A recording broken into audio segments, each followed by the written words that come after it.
John Williams from Antinatalist Advocacy had a debate few months ago with a Muslim about antinatalism. He had another go at the speaker's corner in London this week, talking about antinatalism, this time to another Muslim man.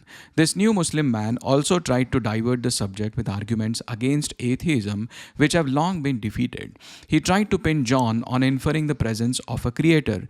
If there is a creation, then there must be a creator. Universe is that creation, therefore there must be a creator, which is God.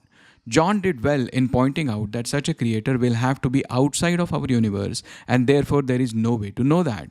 Also, John didn't say this, but even if there was such a creator, it raises the question of who created that creator. Anyway, John did well in evading those Socratic traps and presented an argument for antinatalism from Muslims' point of view. John's argument was quite simple. If you have a child, there is always a chance that that child might grow up to believe something different than you do. So if you're a Muslim and if your child leaves the religion, they face the risk of punishment for apostasy or blasphemy, and also the risk of burning in hell. So the best way to protect your child from these risks is to not bring her here in this world. To this, the Muslim person challenged the assumptions. The assumption that the child would be punished for leaving Islam, and that there is the concept of hell in Islam. That's fair. I'm obviously talking to a Muslim. No, I get that. I'm with a Christian. I'll talk about Christianity. I guess it's really important for antinatalism as well, about having children, is that, from my perspective, obviously you're bringing these children into the world. And according to Islam, this child, if they leave, because would you agree that there are good people, there are well-intentioned people who are not Muslims, like 3/4 of the world? There are still nice people out there. Yeah, of course. Yes. So one of these people could be someone who's born in an Islamic family. They choose to leave Islam, and according to Islam, because they've left, they're going to be killed in this life under the caliphate, not like as a vigilante, but under the caliphate, and then burn in hellfire forever.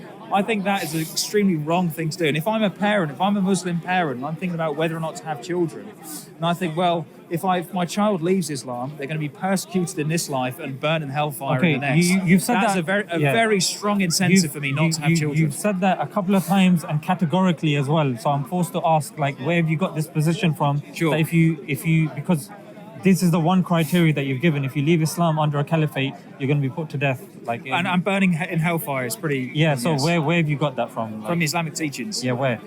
Because I haven't come across it. The channel on which this was posted is called Smile to Jannah.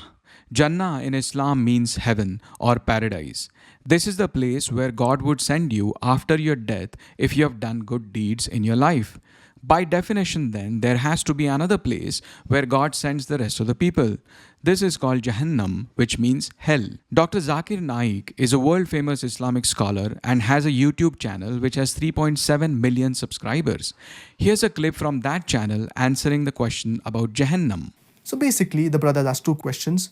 Why is there Jannah and Jahannam? And the second question, that why does Allah subhanahu wa ta'ala punish people for committing shirk? The first question regarding Jannah and Jahannam, Allah subhanahu wa ta'ala, He has created us human beings. He has given us human beings a free will. This life, it is a test for the hereafter. Allah subhanahu wa ta'ala says in Surah Mulk, chapter number 67, verse number 2, الَّذِي خَلَقَ الْمَوْتَ وَالْحَيَاةَ لِيَبْلُوَكُمْ أَيُّكُمْ أَحْسَنُ عَمَلًا. It is Allah who has created death and life to test which of you are good in deeds. This life, it is a test for the hereafter. And based on our good deeds, based on our righteous deeds, we will enter into the gardens of paradise. There are various levels of Jannah. The highest, it is Jannatul Firdaus. And if we do bad deeds, we will go into hellfire. Allah subhanahu wa ta'ala, He has given us a free will. And if we do bad deeds, we will go into hellfire. On IslamQA.info, there's a question that in Hadith, by the way, are a collection of traditions containing sayings of Prophet Muhammad, which, with accounts of his daily practice, the Sunnah, constitute the major source of guidance for Muslims apart from Quran. There's a question there. Hadith so-and-so says that the number of those who are to be sent to hell is 99 from every 100. Whereas Hadith number so-and-so says that the number of those who are to be sent to hell is 999 from every 1,000. So the numbers don't match. How is that the case? place? That's the main question. It has a long answer explaining everything in detail, but the main point is that it says the numbers are not to be taken literally, so stating a particular number does not mean that there may not be more than that. What is meant by two numbers mentioned in two hadith is a small number of believers and a large number of kafirs. Kafir, by the way, is someone who does not believe in God or in the religion. So a large number of kafirs will go to hell. But how bad is this place called hell or Jahannam? IslamReligion.com says that Islam teaches that hell is a real place prepared by God for those who do not believe in hell, rebel against His laws, and reject His messengers. Hell is an actual place, not a mere state of mind or a spiritual entity. The horrors, pain, and anguish and punishment are all real, but different in nature than their earthly counterparts. Hell is the ultimate humiliation and loss, and nothing is worse than it. It also has a photo of how that place might be looking. Then it talks about eternity. Paradise and hell presently exist and are eternal. Hell exists at the present time and will continue to exist forever. It will never die down and its inhabitants will remain in it forever. No one will come out of hell except sinful believers who believed in the oneness of God in this life and believed in the specific prophets sent to them before coming of Muhammad. The polytheists, meaning the people who believe in multiple gods, and unbelievers, meaning atheists, will reside in it forever. This belief has been held from classical times and is based on clear verses of the Quran and confirmed reports from Prophet of Islam. The Quran speaks of hell in the past tense and states that it has already been created. QuranicReading.com also explains all the gory details of hell or Jahannam, but also says that accepting the reality of Jannah and Jahannam is one of the basic 6 beliefs of religion Islam. Hell is the place for sinners after the death of Judgment Day. There are hundreds of such sites and blogs. The concept of hell is quite clear in Islam for anyone to look at, but it could be that those things aren't to be taken literally and people are not treated badly when they leave the religion of Islam. His next question is that if any Muslim leaves his religion and becomes a non-Muslim, becomes an apostate, then the penalty is death. So isn't this a sort of compulsion? Before I give the answer, I'd like to mention that every country has its own law, its rules and regulation. And most of the countries, one of the highest punishments is for treason. For example, if a person is working in the army and if he leaks the important thing of the country, all the vital points and the information to the enemy, it is called as treason. Most of the countries, if anyone does treason, sells the important blueprints and documents of the country to the enemy, many of the countries, the death penalty, many of the countries have life imprisonment. So now if I tell that what kind of a country is this, in where I'm compelled by the country not to do certain things, what is wrong is wrong. So here also, if a Muslim becomes a non-Muslim, it's only in the Islamic state of law if that Muslim who becomes a murtad and then propagates his new faith and deceives the people, that's the time this penalty is put. According to worldatlas.com, apostasy is the formal defection, abandonment, disaffiliation, revolt, or renunciation of religion. Blasphemy is the verbal denial of religion or supreme being. It can be viewed as the lesser version of apostasy. It also says 13 countries have the death penalty for apostasy and lists them. And then other countries have exercised different forms of punishment.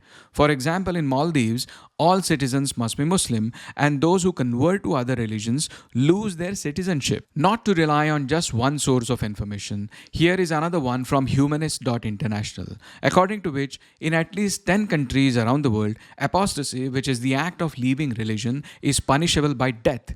These countries are Afghanistan, Brunei, Darussalam, Iran, Malaysia, Maldives, Mauritania, Qatar, Saudi Arabia, United Arab Emirates, and Yemen. That's the question. Can somebody be killed in an Islamic state if he comes out of Islam? Brothers ask the question that in an Islamic state, if somebody comes out of Islam, can he be killed? Like I said, in a normal country, if a person sells the secrets of his country, can he be killed? Yes, he can be killed. But by whom? By the court of law of that country. Similarly, if the country has a trial, in the trial it is proven that the person has sold the secret of the country, he can be put to death, he can be life imprisonment. Same thing in Islamic State. In Islamic State where the Islamic Sharia is followed, in Islamic State, if the Qadi takes a trial of the person, if he's caught and he changes religion, and if it's proven, in Islamic State, only a Qadi can see to it that if he has done treason, if he has done apostasy, he can be put to death. Sharia law is the Islamic law which offers moral and legal guidance to all aspects of life as per Islamic principles. According to a Pew Research study of 2013, yes, this is slightly old study, so should be taken with caution. It was a time when ISIS was still at large, Western forces still occupied Afghanistan, and this guy was still searching for Obama's birth certificate. So as per this study, this chart shows support for enforcement of Sharia law to be very high in Muslim majority countries. As you can see, Afghanistan was a whopping 99%. 84% of Pakistanis approved of Sharia law as a state law, with the lowest being Tunisia, still well over half the country's population. This chart shows that among those who approved of Sharia, what percentage of Muslims were for death penalty for leaving Islam.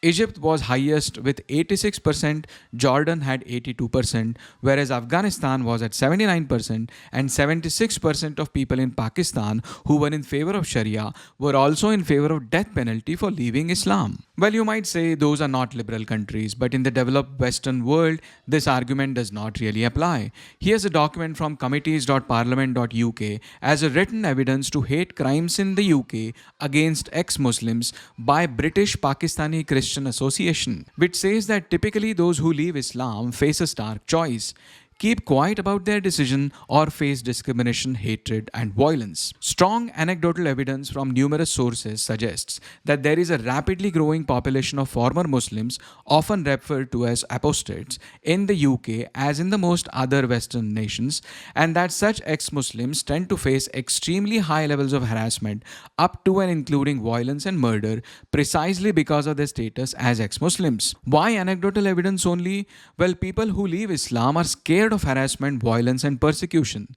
The document says many apostates remain fearful for their lives and cautious in their extreme. It provides a list of 14 individual interviews of those who have been suffering as apostates. A dissertation by Anisha Hussain challenging whether freedom of religion exists in the United Kingdom with regards to the rise in persecution of apostates for Islam states that taking the findings of dissertation into consideration and through the case studies of British apostates and ex-Muslims, Christian converts, it is evident that freedom of religion exists, but for a few. The violent repercussions as a direct result of the renunciation of the Islamic faith and the intolerance towards the case study apostates undertaken is indeed a dire blow to British values and promises of religious freedom. With all this, it could also be the case that by and large the Muslim society is still not for punishing apostates while those apostates are alive. Also, maybe you are moderate Muslims who doesn't take the fundamental concepts of heaven and hell literally. Therefore, you don't think that your child will actually end up in hell or heaven. In this case, only this particular line of argument won't apply to you.